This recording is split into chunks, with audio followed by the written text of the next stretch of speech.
stand strong for President liberties Trump that is talking about conquered 250 years USAID, ago this April. which is We have USAID. a big party next year. And we have the Olympics coming in, and we have the World Cup coming in, and we have the 250th year celebration, all three.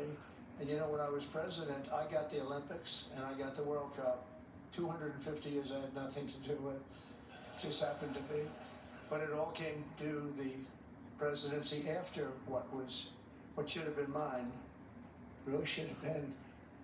And they had a little election that, let's just say, didn't work out too correctly. A lot of things have been found out about that, but so I got forced to run again, and I ran again, and now I have the Olympics, I have the World Cup, and I have 250. So I said, this is interesting, you know. When I got them, I said, you know, the only bad thing about the Olympics is I won't be president. The only bad thing about getting the World Cup, I worked hard to get the World Cup because everybody wants it. Everybody wants the Olympics. But the only bad thing was that I said, you know, I won't be president, and I might not, you know, when you're not president, you might not even be invited.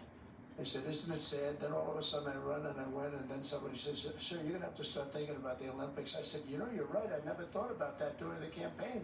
I'm going to be here for the Olympics and the World Cup. How about that?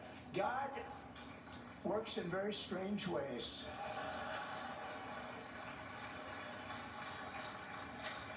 But we had a great election. We won by a massive majority. Won all 7 swing states. We won the popular vote by millions and millions of people. We have a mandate, and some say the most consequential election in 129 years. And that's good because I'm a believer, like you're a believer, and we want to have a believer in this position.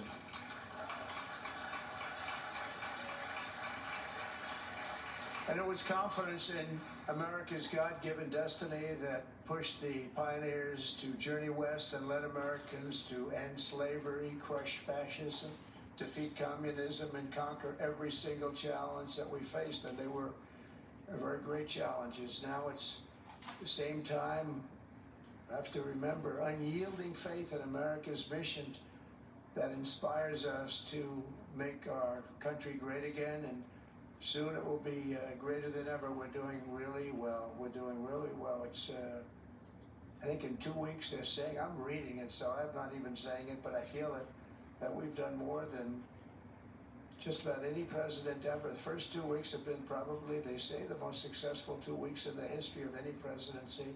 Now all we have to do is keep it going for another couple of 100 weeks. But it's been very successful.